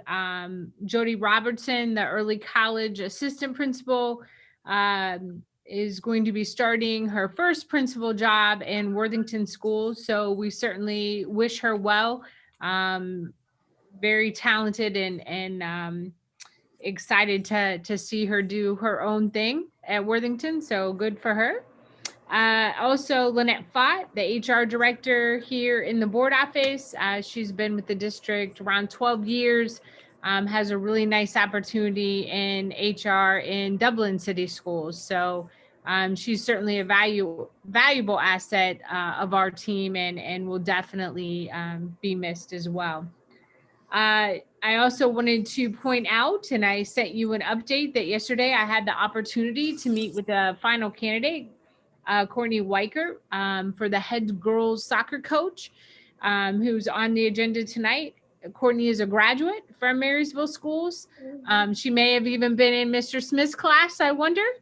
But certainly enthusiastic, excited about the opportunity to come home and coach, as well as I just was really impressed with her focus on student athlete development, not as much soccer player development, but really investing in the young ladies in our program in order to help them transition to be future ready adults. So excited about that as well. You will see, it might create a little confusion with the MOU from our OPSI. Basically, that MOU was completed and forwarded and kind of sat for a while. So we were able to get that corrected and everything in place. And we have submitted as well our paperwork for potential negotiations with that bargaining unit as well. Also in my section is you will find the resolutions for the gym floor and bleachers, as well as the new HVAC system in the gym. So I think we started talking about that renovation a couple months ago. So all of those items are on there. And I do have to make one comment about a volunteer too, because you've talked about the testing, and I believe we have one volunteer on there who we all know and love, Mr. Maybe. I know he does a great job up at Raymond, and I'm excited that we have this testing practice in place so that we can start inviting some of those wonderful, amazing volunteers back into our buildings. And as we talked about as well last month, I mean, we are excited as board members too to take advantage of those testing policies and be able to go in and see things face to face now. So mask to mask, I guess, right? Right. Slowly but surely, we're integrating back into that. So it's gone very well so far. Yeah. Okay. I also noticed we have our new food services director who actually is returning, Lori Pennington. So excited to see her joining us again, and want to also obviously excited about Jody Robertson's new opportunity and Lynette's new opportunity. We will miss them greatly, but they definitely have left their handprint on our district, and we really appreciate everything they've done. Yeah, if I can, I'm really excited for Courtney and the opportunity. I think she will do an amazing job. And I think our whole athletic department has a realization that if you build good people, if you develop character, then winning takes care of itself. That if you if you work hard and you've got good people, we'll be fine in terms of the win-loss columns and so forth. Glad to see Ms. Pennington returning to our district. That's great. I did want to ask, I know we've got 3 expenditures, resolution for replacing the gym floor, replacing the heating and air conditioning, and also the bleachers. And I am super excited. Our competition gym, I've looked at that since almost the day it was built. And it is clearly time to upgrade it. But I was going to ask Todd if he could touch on how we're actually going to pay for all of this. Yeah. And I did want to note that the bid for the HVAC came in slightly under our projections. So we had assumed around $500,000. So it came in at $487,000. So news. So the funding for the project is going to be done through the Permanent Improvement Fund. We do have money set aside for athletic improvements each year. Now this is a little out of the ordinary expense, so this amount wasn't necessarily planned for out of athletics. But as we've gotten caught up on our asphalt projects across the district, we were able to free up some of the asphalt money that was allocated for the next 2 years, leaving enough there for smaller repairs in asphalt, but taking that money as well as the money that was already set aside for athletics, so that we were able to pay for it all this year with permanent improvement money without actually having to increase a budget, without actually having to sacrifice any other projects. Thank you. I mean, it's really helpful when we have a permanent improvement plan that forecasts where our expenses are going to be. And I know it gives me the confidence to be able to support this improvement in our district. It's really needed. The floor, lighting, bleachers, all those things. Hopefully it'll end up being upgraded with this. And I know you explained at one time that you really can't do one piece and then wait and do another piece later because of, you don't want to put a new floor down, then have the air conditioning people coming in and working overhead of that. And you can't put the bleachers in first and then decide to do the floor. So everything needs to be done as a package at one time. I really appreciate the work that you and Diane do in terms of making sure that we're solid financially in terms of our plan, that we have a good vision of where we're going as a district in terms of the facilities that we're offering our students. They put their heart and soul into everything they do, and they certainly deserve quality equipment, quality locations for the things that they do. So thank you very much. And you can't forget the safety aspect either, because I know on the bleachers, they really were not compliant, and we had heard from some parents, grandparents that coming to attend that it's not very friendly for, not very user friendly for some people. So that will be really nice. Any other comments? Okay, roll call, please. Mr. Smith, Yes. Ms. Powers, Yes. Mr. Luke, Yes. Ms. Savage, Yes. Ms. Devine. Yes, motion carries. And now we are to questions and comments, I believe, right? Yes. So we'll start with Mr. Luke. Well, I'm certainly excited about the prom and the graduation plans. I also would like to congratulate the show choir and the Japanese speech team and the girls wrestling team. I remember when my boys were wrestling maybe 15 years ago, and at any big meet, there were one or two girls who were wrestling, because if you wanted to wrestle as a girl, you wrestled the boys. And it must have been tough for them to come into an arena with hundreds and hundreds of boys.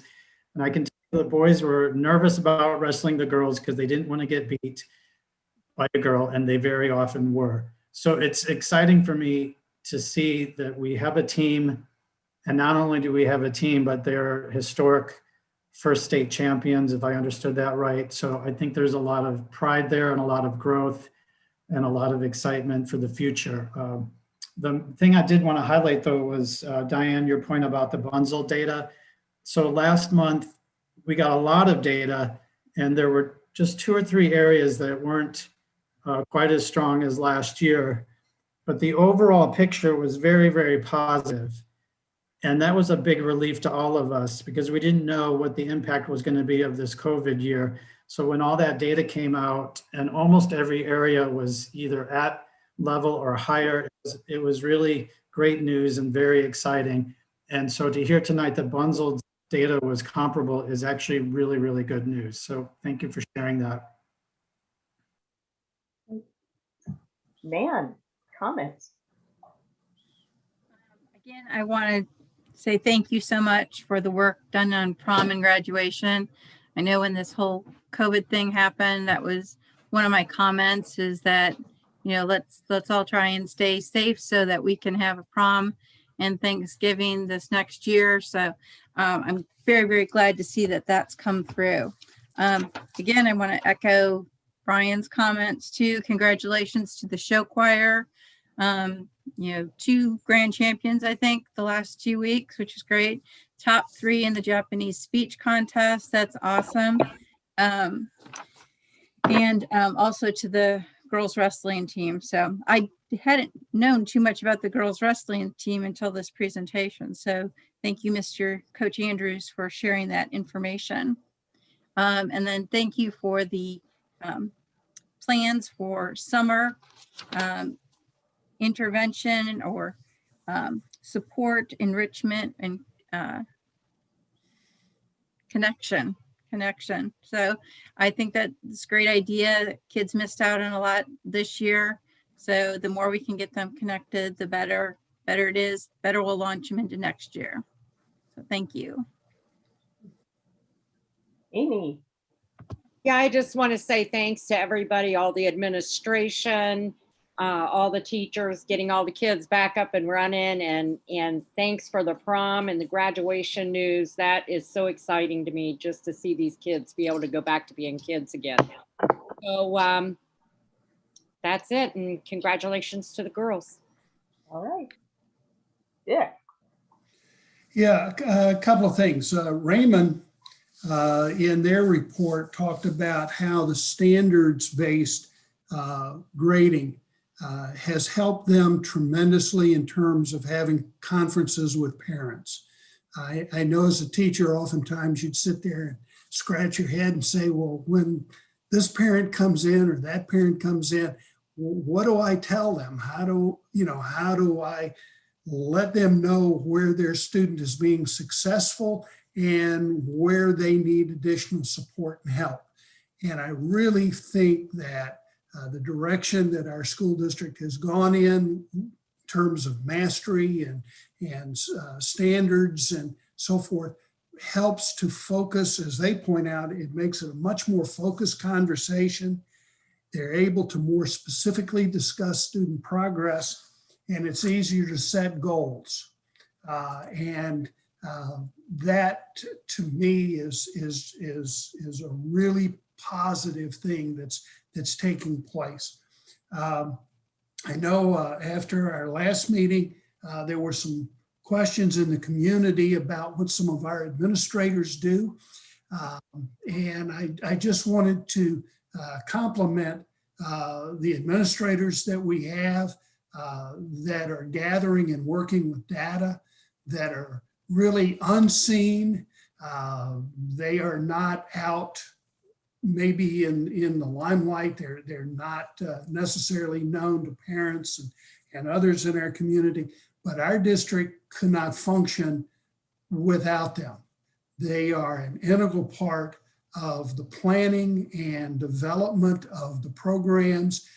They are so supportive of the teachers in the classroom, and I think that the work that a lot of our administrators do shows up because our students have gone through an incredible year and have thrived to some degree academically.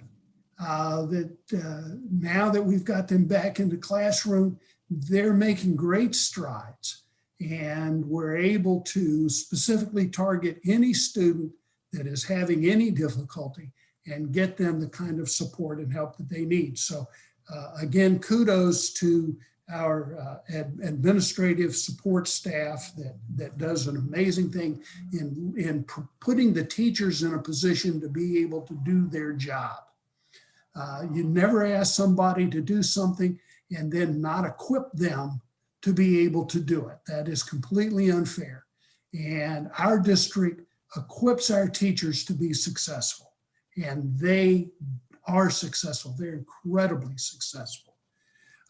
Last comment, the Monarch Monthly has just come out, and one of the programs that I think is just an amazing program, the Global Scholars Program,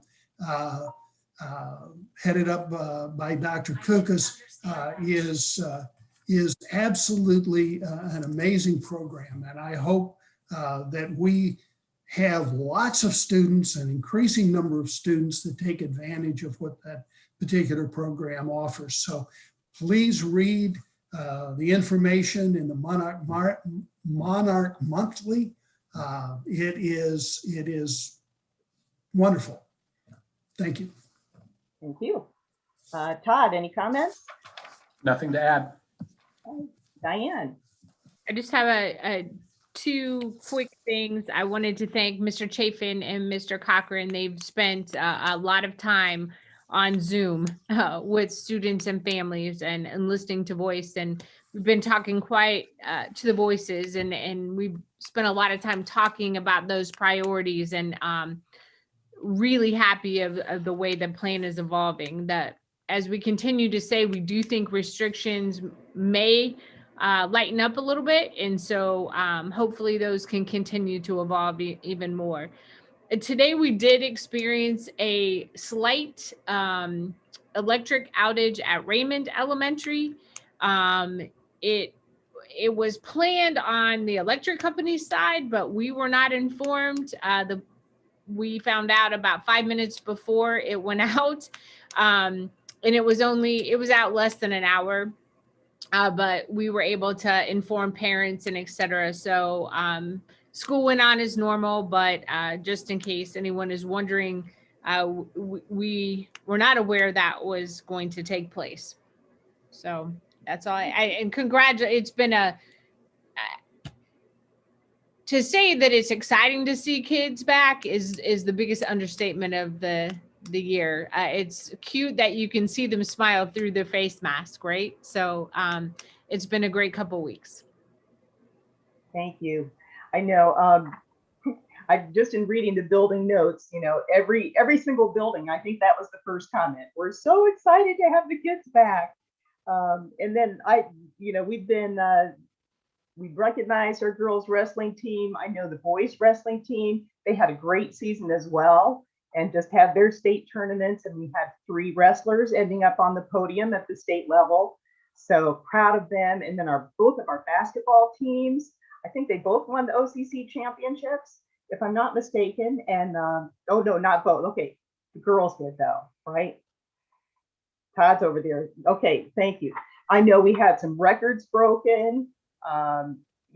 We've just had success in gymnastics. I haven't heard anything about mock trial yet, but like pretty much everything else is it's so exciting. It's so heartwarming to know that our kids are still getting to experience these things, and parents can be a part of it. And I did just get an email before our meeting this afternoon from the show choir that their showcase is coming up not this weekend, but the following weekend. So March 26th and 27th, I believe, Friday and Saturday. And they don't have all the details worked out yet, but they are planning to offer live streaming of the event for free.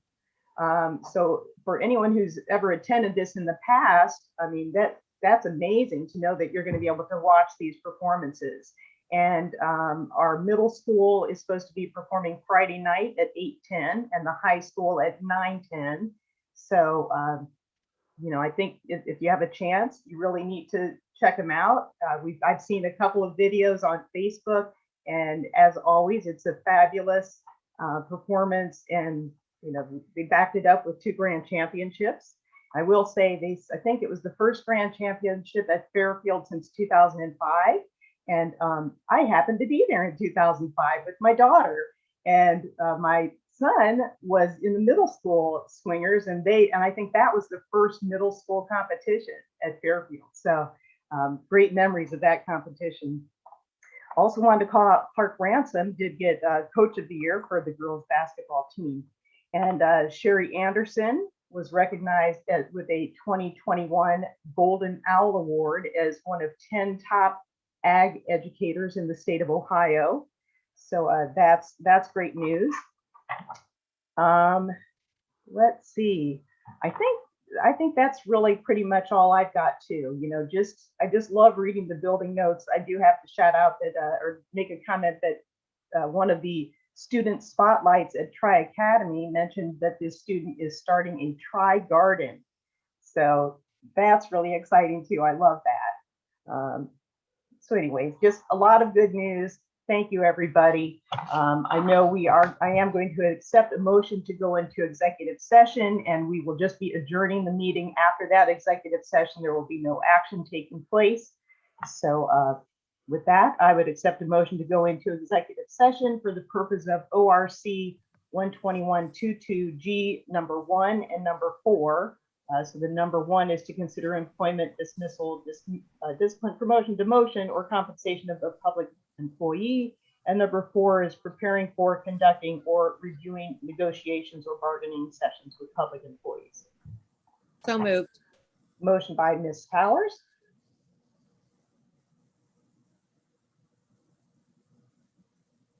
Do we have a second? Second. Thank you. Second by Mr. Smith. Roll call. Ms. Powers, Yes. Mr. Smith, You were muted, Mr. Smith. Yes. Mr. Luke, Yes. Ms. Savage,